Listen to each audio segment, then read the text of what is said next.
Students, in this lecture, I will discuss what is derivatives and its geometrical meaning. After that, I will discuss chain rule and its application to differentiate composite function. So let us start.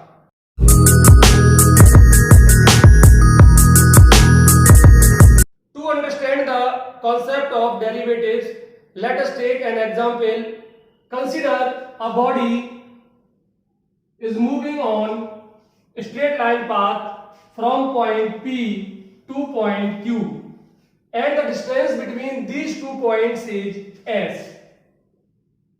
This is the distance S from P to Q, and body takes time T from point P to point Q.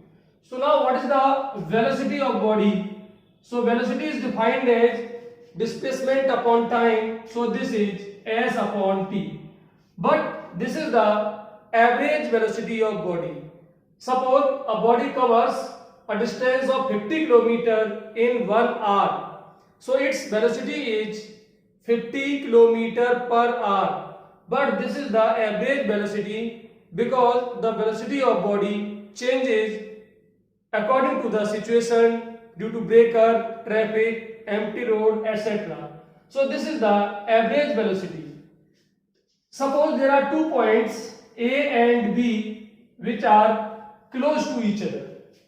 इनके बीच की distance कम है काफी, और ये distance है ये है delta S है, और टाइम जो पॉइंट ए से बी तक मूव करने में लगा हुआ है that time is delta T. So distance is delta s. Delta s means small distance. This is the small distance. So delta s is the symbol of displacement, and delta s is the symbol of small displacement. So this is small displacement and this is small time. So now what is the velocity of body from point A to point B? So this is equal to delta s upon delta t. Small displacement upon small time. अब हम एक assumption यहां पर लेते हैं कि limit delta t tends to 0. It means the time interval is very very small.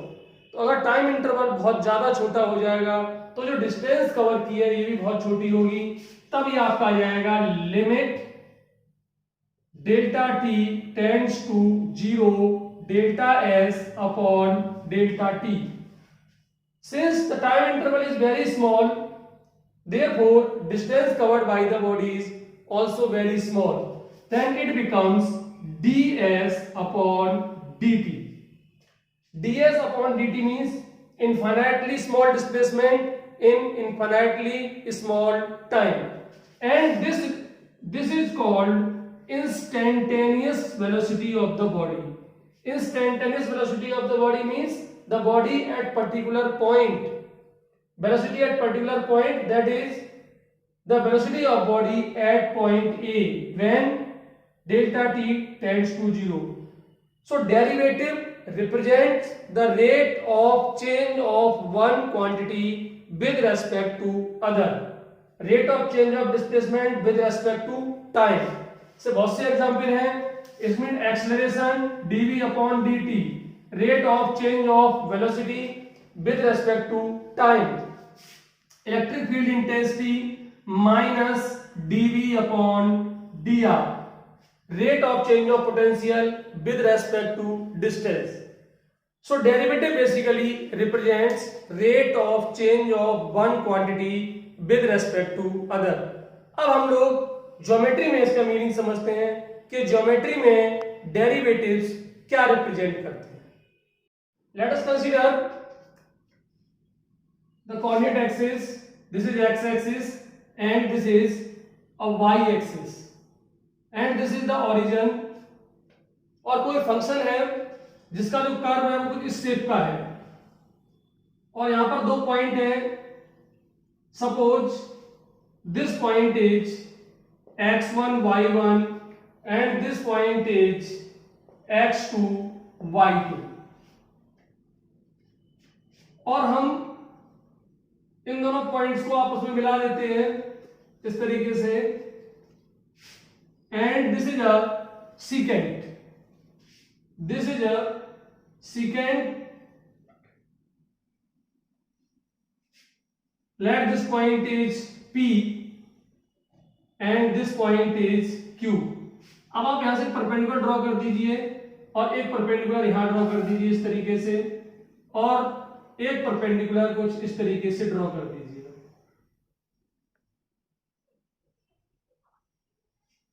तो ये डिस्टेंस आपकी x1 है, x कोऑर्डिनेट पे फोकस करो, x1 है यहां से यहां तक, और यहां से यहां तक की डिस्टेंस x2 है। तो ये जो डिस्टेंस होगी that is x2 minus x1, so this distance is x2 minus x1। और इसी तरीके से ये डिस्टेंस y1 है और ये y2 है, तो ये जो डिस्टेंस है आपकी ऊपर की, this is y2 minus y1। This point is P, Q and let this point is R. मान लो कि ये जो आपका जो एंगल है, let this angle is theta. So what is the slope of PQ? That is slope of PQ is equal to y2 minus y1 upon x2 minus x1. y2 minus y1 means change in y, change in y, और इसको हम लोग लिख सकते हैं delta y. So this is equal to delta y, and x2 minus x1 means change in x, and this is delta x. तो slope of secant PQ is delta y upon delta x. अब मान लो हम एक assumption लेते हैं यहां पर कि limit delta x tends to 0। इसका मतलब है ये जो चीज है this is very very small. तो जब ये चीज बहुत छोटी हो जाएगी तो जो पॉइंट है Q है, the point Q is very close two point P, and in that situation this secant becomes a tangent to the curve at point P, and in this situation limit delta x tends to 0, delta y upon delta x, and it is dy upon dx. तो geometrically dy upon dx represent the slope of tangent at a particular point. dy upon dx represent the slope of tangent at a particular point. और analytically it represents rate of change of y with respect to x. कभी कभी हम इसको differential coefficient of y with respect to x भी कह सकते हैं, derivative of y with respect to x कह सकते हैं। तो सबसे इंपॉर्टेंट बात है कि dy का मतलब d into y नहीं है, ऐसे dx का मतलब d into x नहीं है। अगर ऐसा होता तो d से d कट जाता और y upon x बचता। तो what is dy upon dx? ये एक टर्म है dy और ये दूसरा टर्म है dx। So dy upon dx represent rate of change of y with respect to x, और आप इसको ऐसे भी लिख सकते हैं d upon dx of y with respect to x. It means differential coefficient of y with respect to x. तो geometrically dy upon dx represent the slope of tangent at any point to the curve. अब हम लोग derivatives के rules discuss करते हैं। तो there are basically 6 rules. Suppose u and v are functions of x और k जो है वो कोई कांस्टेंट है, k इज कांस्टेंट। तो पहला रूल है d upon dx of k is equal to 0। Constant का जो डिफरेंशिएशन है वो 0 होता है, कि कांस्टेंट डेरिवेटिव रिप्रेजेंट करता है rate of change of one quantity with respect to other. क्योंकि ये कांस्टेंट है तो इसमें कोई भी चेंज नहीं आएगा। तो जो चेंज होगा इसका हम दूसरी लैंग्वेज में बोल सकते हैं कि चेंज इज 0, तो therefore it's derivative is 0। Second rule है कि d upon dx of u plus minus v। इसका मतलब आपके पास दो फंक्शन है, एक u है और एक v है, और अगर आप इसको डिफरेंशिएट करेंगे तो ये अलग अलग हो जाएंगे, du upon dx plus minus dv upon dx। Plus होगा तो यहाँ प्लस आएगा, माइनस होगा तो माइनस आएगा। तीसरा रूल है d upon dx of k into you. ये दोनों अलग अलग है और खाली कांस्टेंट है तो आंसर 0, लेकिन कांस्टेंट का u से मल्टीप्लीकेशन है तब के आगे and du upon dx। Fourth rule है, this is known as the product rule and this is u into B. अगर दो फंक्शन का प्रोडक्ट हो रहा है so differentiation is first as it is differential of second plus second as it is differential of first, this is known as the product rule. और पांचवा जो rule है this is d upon dx u upon b, और हम इसको कहते हैं quotient rule, this is known as the quotient rule. तो कोसेंट रूल है आपका डिनोमिनेटर का स्क्वायर। शुरुआत करेंगे आप डिनोमिनेटर से, न्यूमरेटर का differentiation minus numerator as it is denominator का डिफरेंशिएशन। तो ये 5 बेसिक रूल्स हैं डेरिवेटिव्स के। और छठवां और सबसे इंपॉर्टेंट रूल है वो आपका है चेन रूल, जिसका डिस्कशन हम लोग बाद में करेंगे। तो ये 5 रूल्स हैं डेरिवेटिव के। इसके बाद हम कुछ फॉर्मूला पे डिस्कस करेंगे जो आपने क्लास 11th में पढ़े हुए हैं। और ये बेसिक बात ये है कि जितने भी रूल्स हैं डेरिवेटिव के वो सभी फर्स्ट प्रिंसिपल से आए हैं, फर्स्ट प्रिंसिपल जो आपने 11th क्लास में पढ़ा है। अब यहाँ पर कुछ फॉर्मूले लिखे हुए हैं डेरिवेटिव के। x to the power n का differentiation n x to the power n minus 1। ध्यान देने की बात है ये कांस्टेंट होना चाहिए, कांस्टेंट। x वेरिएबल है, n कांस्टेंट है, तो कांस्टेंट आगे और पावर 1 कम। और इसी फॉर्मूले को अप्लाई करके ये 3 फॉर्मूले और आए हैं, डायरेक्टली आप याद कर लोगे तो आसानी होगी। रूट x का डिफरेंशिएशन 1/2 रूट x, 1/x का डिफरेंशिएशन माइनस 1/x स्क्वायर और x का 1। इसके बाद e to the power x का e to the power x और a to the power x का a to the power x log a base c।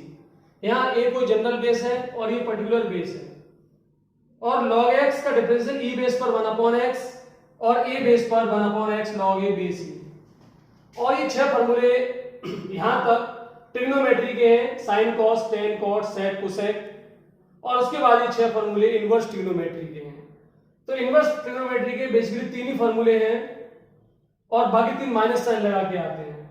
जैसे sine inverse का जो डिफरेंशिएशन है माइनस साइन लगा दोगे तो कॉस इनवर्स का, टेन का फिर माइनस साइन लगा के कॉट का, और सेक का और उसमें माइनस साइन लगा दोगे तो फिर कोसेक का। अब हम लोग डिस्कस करते हैं chain rule. Suppose f and g are the functions of x और एक कंपोजिशन फंक्शन है f composition gx and we want to find what is d upon dx of f composition gx. So according to definition f composition gx means f of gx, then this becomes d upon dx f of gx, f of gx, and its differentiation is f dash gx। मतलब आप f को differentiate कर दीजिए, gx as it is रहेगा, और इसके बाद this is g dash x। मतलब यहां समझने का है कि gx को x मानते हुए f का डिफरेंशिएशन कर दीजिए, तो f का डिफरेंशिएशन होगा f डैश x। तो gx है, gx लिखा हुआ है, f का डिफरेंशिएशन f डैश, और इसके बाद जो चीज मान ली जाती है होती नहीं है उसका डिफरेंशिएशन दोबारा करना पड़ता है। तो दोबारा डिफरेंशिएट किया g का, तो this is g dash x and this rule is known as chain rule. मैं इसका एक दो क्वेश्चन आपको करके दिखाता हूं। पहला क्वेश्चन देखिए, d upon dx of sine x square plus 2। तो देखिए आप लोग साइन x लिखा होता तो उसका डिफरेंशिएशन कर लेते, x स्क्वायर प्लस 2 लिखा हो उसका भी डिफरेंशिएशन हो जाएगा, लेकिन ये जो फंक्शन है वो दोनों से मिलके बना है, तो सबसे पहले हम इसको x मान लेंगे। ये f है, ये g है, तो इसको हम लोग x मान करके इसको डिफरेंशिएट करेंगे और sin x का जो डिफरेंशिएशन होता है वो cos x होता है। इस तरह से इसका डिफरेंशिएशन हो गया cos x स्क्वायर प्लस 2। लेकिन जो चीज होती नहीं है, मान ली जाती है, उसको डिफरेंशिएट करना पड़ता है दोबारा, जैसे कि यहाँ पे किया गया है। g का डिफरेंशिएशन दोबारा हुआ है तो उसी तरीके से यहाँ पे होगा d upon dx of x square plus 2 and it becomes cos x square plus 2। और जब इसको आप डिफरेंशिएट करेंगे तो x स्क्वायर का डिफरेंशिएशन 2x और 2 का डिफरेंशिएशन 0, क्योंकि ये कांस्टेंट है। डायरेक्ट कर दिया है मैंने, दो फंक्शन एडिशन में थे, इसका अलग हो गया, इसका अलग हो गया, इसका 0 हो गया, इसका 2x हो गया। और एक इंपॉर्टेंट बात यह है कि 2x का आप इसमें मल्टीप्लाई नहीं करेंगे क्योंकि ये एंगल है cos का, तो ये चीज इसमें मल्टीप्लाई नहीं हो सकती, तो 2x आगे लिखा जाएगा, this is 2x cos x square plus 2 and this is the answer. अब आपके सामने कुछ एक एग्जाम्पल लिखे हुए हैं एंड हम लोग इसको डिफरेंशिएट करेंगे बाय यूजिंग चेन रूल। पहला एग्जाम्पल देखिए, d upon dx tan 2 to the power x and we want to differentiate it। मान लो कि ये x लिखा हुआ है x, तब ये चीज होगी tan x और tan x का डिफरेंशिएशन हो गया sec square x, so this becomes sec square 2 to the power x। लेकिन क्योंकि ये x नहीं है तो उसको दोबारा से डिफरेंशिएट करना होगा, it means d upon dx of 2 to the power x। और ये फॉर्मूला मैंने आपको लिखा दिया है a to the power x का, a to the power x log a base e sec square 2 की power x into 2 to the power x log 2 base e and this is the answer. आप चाहो तो उसको पहले भी लिख सकते हो। अगला क्वेश्चन देखिए, third, d upon dx of e to the power cos x।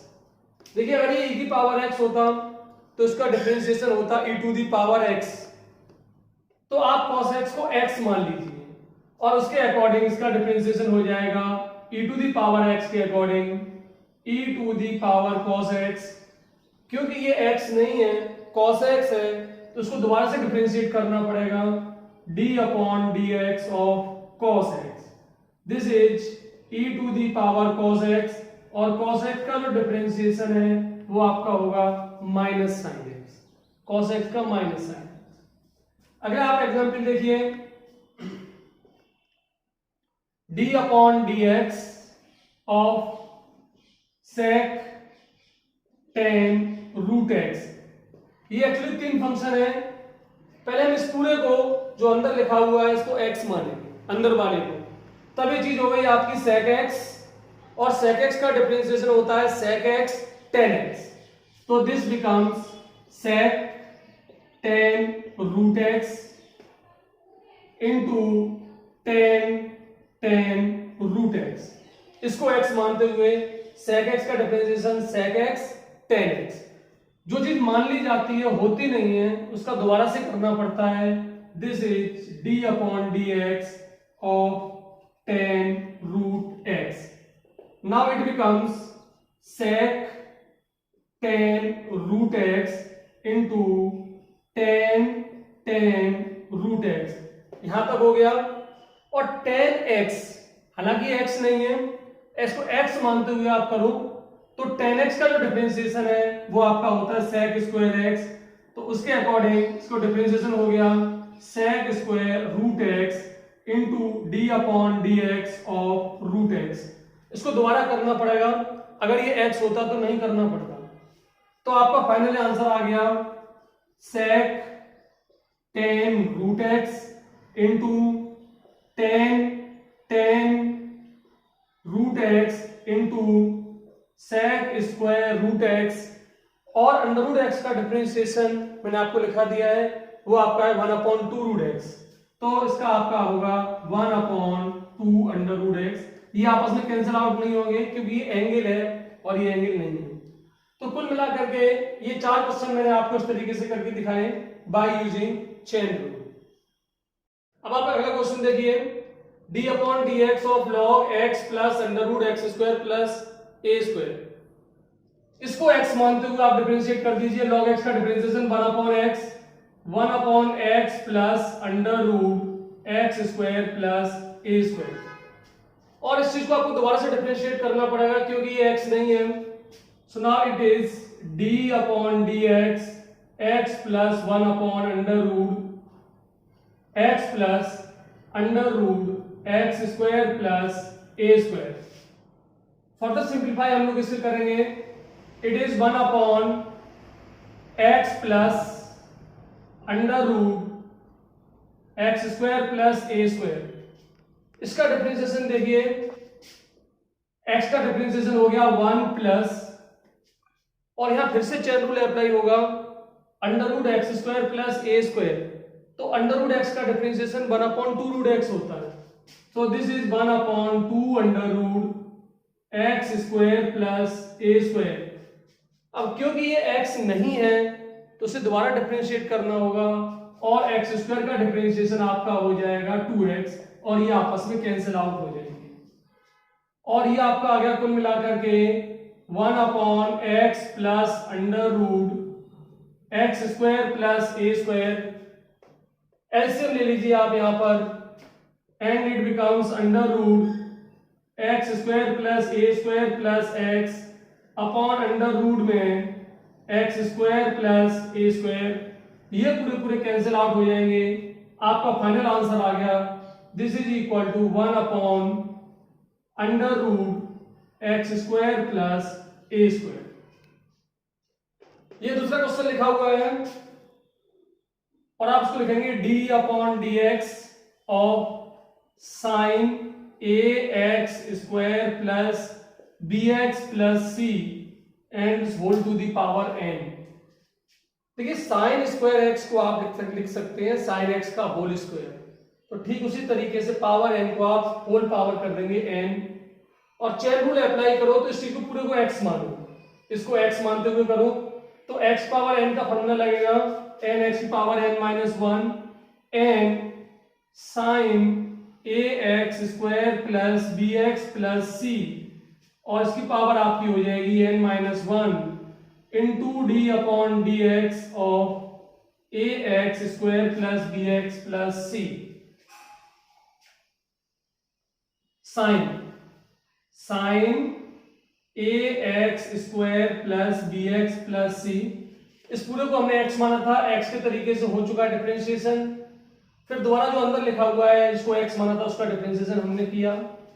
Now it becomes n sine a x square plus b x plus C.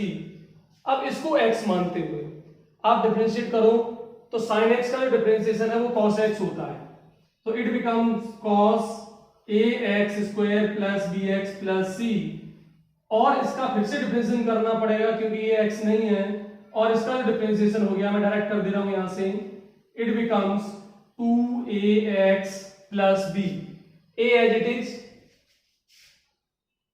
2ax, a as it is x square का 2x, b constant है x का 1 और c का 0, and this is the answer. एक और question देखिए आप लोग, sine inverse 1 upon under root x plus 1, इसको x मानते हुए डिफरेंशिएट करो 1 upon under root 1 minus under root में x प्लस 1 का whole square into d upon d x. 1 upon under root x plus 1 को x माना गया था, इसको दोबारा से करना पड़ेगा, तो ये आपका हो जाएगा x प्लस 1 की पावर माइनस 1 अपॉन 2, ये 1 अपॉन 2 यहाँ पावर थी ऊपर जाके माइनस 1 अपॉन 2। फर्दर सिंप्लीफिकेशन कीजिए, it becomes 1 upon under root 1 minus 1 upon x plus 1 into ये पावर आगे आ गई minus 1 upon 2 x plus 1, x to the power n का फॉर्मूला यूज किया एन एक्स की पावर एन माइनस 1, तो this power becomes minus 3 upon 2। और further simplify करो आप, ये चीज यहां पहुंचेगी और ये सबसे ऊपर पहुंचेगी, तो under root x plus 1 upon under root, and it becomes x plus 1 minus 1, x plus 1 minus 1, and this is minus 1 upon 2, power नीचे ले आओ तो आपका ये हो गया 1 upon x plus 1 to the power 3/2। Power नीचे आ गई, ये 1/2 पावर है, ये 3/2 है, सब्ट्रैक्ट हो गई नीचे जाकर के, and it becomes 1/√x। Now this two are cancel, minus 1/2 जो ये लिखा हुआ है वो आगे आ गया, 1/√x ये है, और ये आपका बचा 1/x प्लस 1। 3/2 पावर थी, 1/2 सब्ट्रैक्ट हो गई, 1 पावर बची, तो 1 पावर आपकी ये लिखी हुई है, and this is the answer of this question. अब आपके सामने ये दो क्वेश्चन लिखे हुए हैं, इनवर्स ट्रिग्नोमेट्रिक फंक्शंस हैं और उनको डिफरेंशिएट करना है। तो अगर देखिए आप चेन रूल लगाओगे यहां से, तो tan इनवर्स x का फॉर्मूला है, इसको x मानना पड़ेगा, 1/1 प्लस एक्स स्क्वायर, और इसको फिर से डिफरेंशिएट करना पड़ेगा, तो इसमें कोशेंट रूल लगेगा। तो ये बहुत हार्ड है इस तरह से करने में, तो इसलिए सजेशन है कि जब भी इनवर्स ट्रिग्नोमेट्री के क्वेश्चन आए तो पहले आप उनको सिंप्लीफाइड फॉर्म में चेंज करो, और जब सिंप्लीफाइड फॉर्म में आ जाए तब उससे डिफरेंशिएट करो। जैसे ये तुम्हारे सामने लिखा हुआ है, ये फॉर्मूला है 3 tan इनवर्स x का, so this is d/dx of 3 tan inverse x, 3 आगे आ जाएगा, and d/dx of tan inverse x, और tan इनवर्स x का डिफरेंशियल आप लोग जानते हैं 1/1 प्लस एक्स स्क्वायर, तो आपका आंसर आ गया 3/1 प्लस एक्स स्क्वायर। ये काफी इजी है, और आपको चेन रूल से करते तो ये बहुत लेंथी हो जाता, आंसर फाइनली यही आता। आप इस क्वेश्चन को ध्यान से देखिए, इसको भी चेन रूल से करना है, लेकिन आप चेन रूल अप्लाई करोगे तो इसमें भी चेन रूल लगेगा और इसमें भी लगेगा, फिर इसके बाद कोशेंट रूल भी लगेगा।